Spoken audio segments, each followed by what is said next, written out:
Newcastle with the expertise that we have. There's a wonderful opportunity, even with aggregating this into a major centre for information and communications in this state. It will need support, and it will need a visionary commitment by the state government to do so. We would absolutely welcome the chance to do that, and we're working with our players, but it won't happen without an investment, the sort of investment that we've seen in Queensland and Victoria. So Victoria and Queensland have by the state governments have made billions of dollars of investment in major infrastructure and aggregation. You know, Parkville Precinct in Melbourne, what we're doing with Monash University, University of Queensland, Life Sciences and Environment. There is an opportunity, I think, here in New South Wales, and we would love to see that realised for this state. Now, quite a few of the questions ask about the relationship of the CSIRO to the public, to the Australian public. On the one hand, I suppose you could say there is a great deal of optimism that science and technology can help us out of some of the issues that we face. But on the other hand, quite a few of these questions pose the problem that science is also increasingly under suspicion among people, that issues such as global warming are so complex and that facts and theories are marshalled by both sides of these debates that people are simply becoming disengaged from science. What's CSIRO thinking along these lines and doing about it? I've got my head of communications here, so I've got a great backup at the moment. This is absolutely a role for CSIRO that we must step up to the plate. We are a trusted advisor of science in this nation. I'll be honest, I think we've been sometimes noisy where we should have been quiet, but quiet where we should have been noisy. We are absolutely recognising that we need to step up and communicate very clearly with the public about some of these issues. As scientists do that, and we absolutely encourage all of our scientists to do that, we also need to do it as an organisation. The Australian people want and welcome that communication. So, give an example, as we realised that as an organisation we hadn't come out and simply made some statements about what was happening with the nation's climate. We got together with the Bureau of Meteorology and we put out a very simple state of the nation's climate, which we will now do every year. And we didn't talk about what might happen. We didn't talk about what could happen. We didn't talk about the probabilities of models, etc. We simply came out and told the Australian people this is what has happened, from two very trusted groups in this country. The feedback we had was overwhelming. That it was clear, it was unemotional, it was factual. Where we were uncertain, we said we were uncertain. So very clear, and there were requests that we would like to see this every year.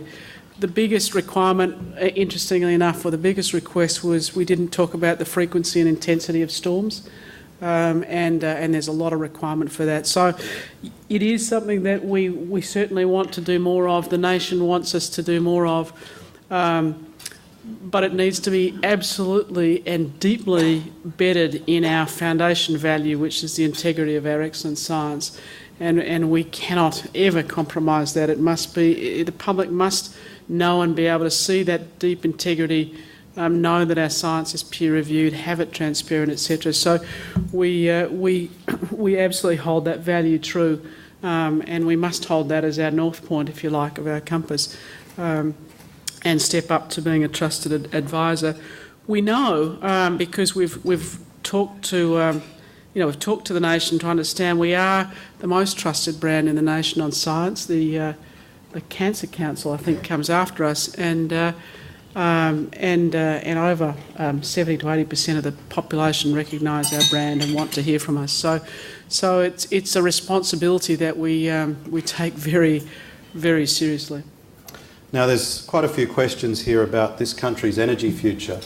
I think about half a dozen of them were written by Ziggy Switkowski. Yeah. But basically, what is our energy future? What is the technology or technologies that will be powering Australia in the middle of the century? What is the answer here? Well, I keep teasing Ziggy to use some of his waste heat for energy generation, but they keep telling me it's not possible yet. I think we do need a debate, a very strong debate in this country about our options for the future, and certainly from the responsibility of CSIRO, we want to put that integrated picture. What are the possibilities? What are the options? How do they play out? How are they integrated with water and land use and how we run our cities? So this integrated picture of our energy and carbon, not just our energy futures, but how it moves forward. We haven't had a debate, and I think Ziggy would love to see it as well. We haven't really had a debate in this country around nuclear. I'm not sure why, but we are in that business. We'll be supplying a third of the uranium to the world's nuclear industry around the world. We'll be a major supplier of one of the raw materials. We're in that game, but we don't talk about it. And I live in Melbourne, but I work in Canberra, and it's amazing the word that is least used in this country seems to be nuclear, and Ziggy can't do it all by himself.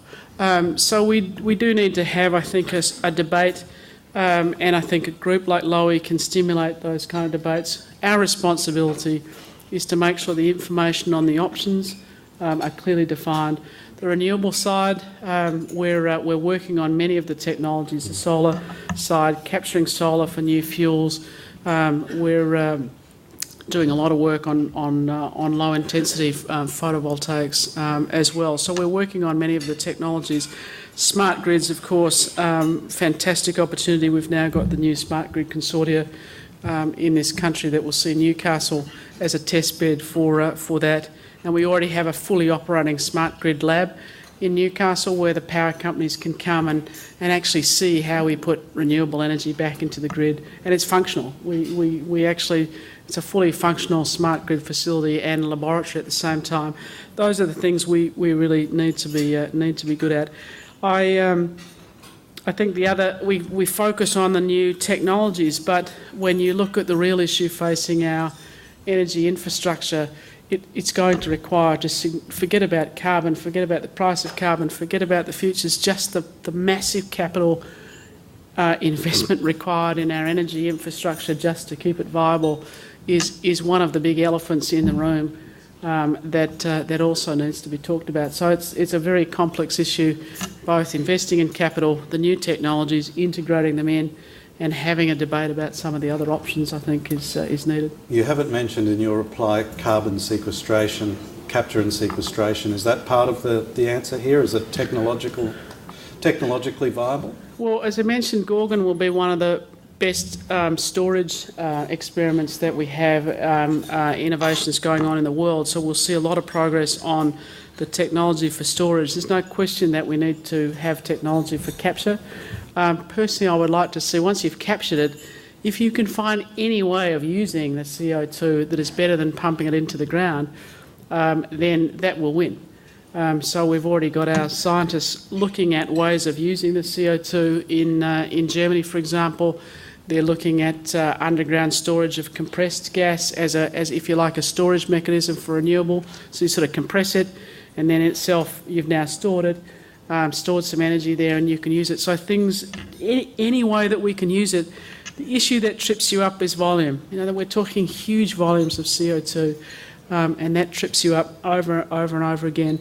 But you know that any option that is cheaper or has some value other than pumping it, storing it and paying the price will win, and we probably need more innovation there. But Gorgon, I think, is going to put Australia on the map for storage. At CSIRO, we're focusing very much on the capture side. We're partnering with China and demonstration units. We've got 4 major demonstration units going on right now with power companies here on storage around that. We also know that the power companies won't invest in storage unless we have flexibility. Capture, unless we have flexibility, you need to be able to turn it on, turn it off. You need to be able to have modular systems so that you can make your capital investment. So I think the thinking that we would just put carbon capture throttles on our power